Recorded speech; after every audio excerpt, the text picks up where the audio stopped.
ఈ రోజు నేను ఇక్కడికి వచ్చింది పేదల సేవలో అని ఒక ప్రోగ్రాం పెట్టాను. రేపు జనవరి 1. ఈ రోజు డిసెంబర్ 31. ఇది మామూలుగా జనవరి 1 పెన్షన్ ఇవ్వాలంటే ఆ రోజు హాలిడే అయినా ముఖ్యమైన రోజు ఉంటే జనవరి 2వ తారీఖు ఇస్తాం అనుకుంటారు. నేను ఆ విధంగా ఆలోచించలా. నేను జనవరి 1వ తారీఖున అధికార యంత్రాంగాన్ని ఇబ్బంది పెట్టేదానికి ఇష్టం లేకుండా 31వ తారీఖున మళ్ళీ పేదల సేవలో అనే పేరుతో మీ దగ్గరికి వచ్చాను. ఒక రోజు అడ్వాన్స్ గా మీ అందరికీ ఈ రోజు పెన్షన్లు ఇచ్చే పరిస్థితికి వచ్చాం. మీ అందరికీ ఈ సంవత్సరం హ్యాపీ క్రిస్మస్ మొన్నే చేసుకున్నాం. రేపే నూతన సంవత్సరం 2025.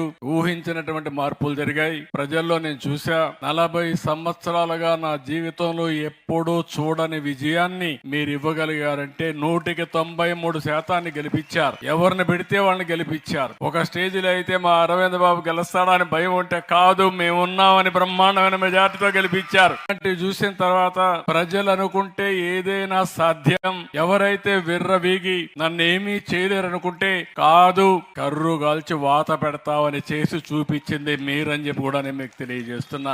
అలాంటి నేను చాలా సార్లు కూడా చాలా ఎన్నికలు చూశాను, కానీ మొన్న జరిగిన ఎన్నిక ఒక వినూత్నమైన ఎన్నిక.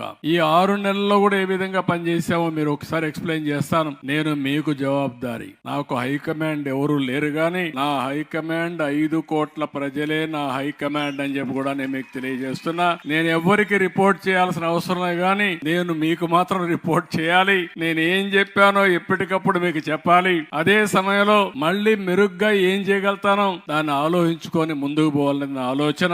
అందుకే మొట్టమొదటిసారిగా రాష్ట్రంలో ఉండే 5 కోట్ల ప్రజలందరికీ, ప్రపంచంలో ఉండే తెలుగు వారందరికీ హ్యాపీ న్యూ ఇయర్, నూతన సంవత్సర శుభాకాంక్షలు. పాతవన్నీ కూడా మర్చిపోదాం, కానీ అప్పుడప్పుడు గుర్తు పెట్టుకుందాం. ఓసారి చరిత్ర మరిచిపోతే భవిష్యత్తులో కూడా ఏ విధంగా ముందుకు పోవాలనో ఆలోచించే విధానం ఉండదు. అందుకని దీనికోసం ఈ పని మనం ఆలోచించుకుంటూనే మళ్ళీ సంక్రాంతి వస్తుంది. ఈ సంక్రాంతి కూడా మీ అందరికీ శుభాకాంక్షలు. ఈ గ్రామం ఎప్పుడూ తెలుగుదేశం పార్టీకి కంచు కోట, శాశ్వతంగా కంచుకోటగా ఉంటుంది.